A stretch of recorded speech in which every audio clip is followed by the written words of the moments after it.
Chapter 30 of the Book of Jasher. And Jacob went forth continuing his road to Haran, and he came as far as Mount Moriah, and he tarried there all night near the city of Luz. And the Lord appeared there unto Jacob on that night, and he said unto him, I am the Lord God of Abraham, and the God of Isaac thy father. The land upon which thou liest I will give unto thee and thy seed. And behold, I am with thee, and will keep thee wherever thou goest.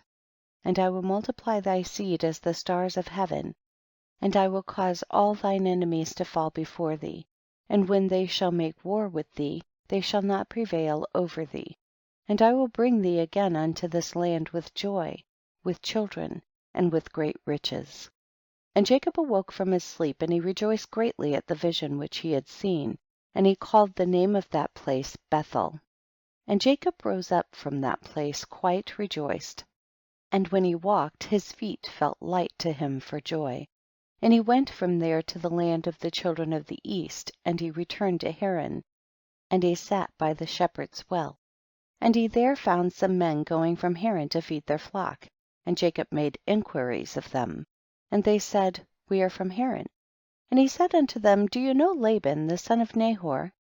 And they said, We know him, and behold his daughter Rachel is coming along to feed her father's flock.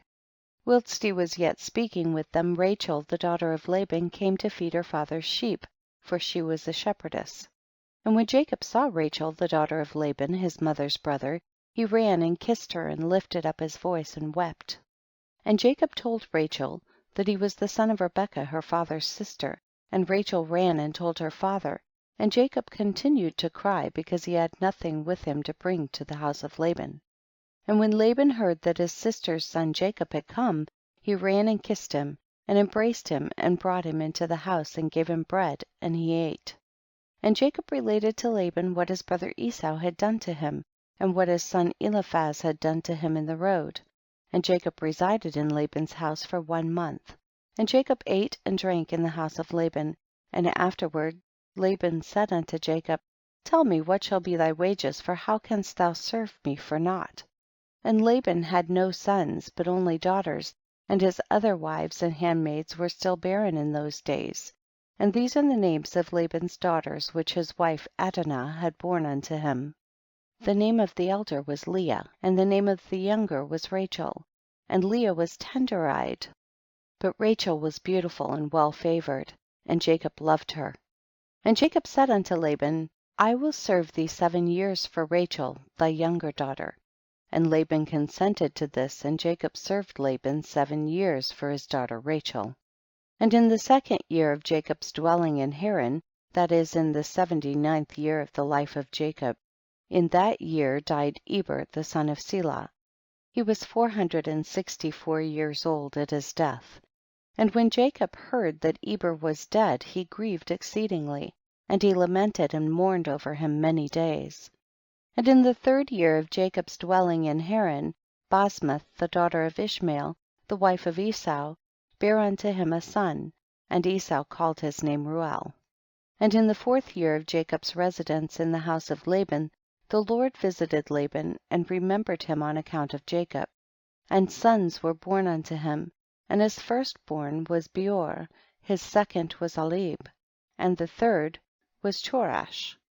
And the Lord gave Laban riches and honor, sons and daughters, and the man increased greatly on account of Jacob. And Jacob in those days served Laban in all manner of work, in the house and in the field, and the blessing of the Lord was in all that belonged to Laban in the house and in the field. And in the 5th year died Jehudath, the daughter of Beeri, the wife of Esau, in the land of Canaan, and she had no sons but daughters only.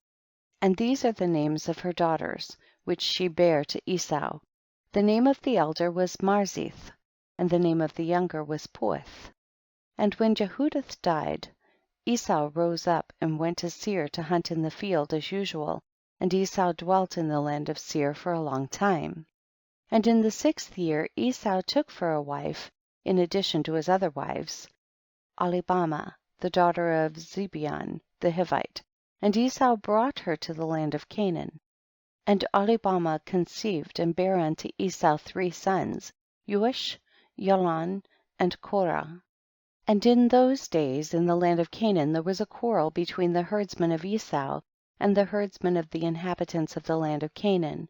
For Esau's cattle and goods were too abundant for him to remain in the land of Canaan, in his father's house, and the land of Canaan could not bear him on account of his cattle.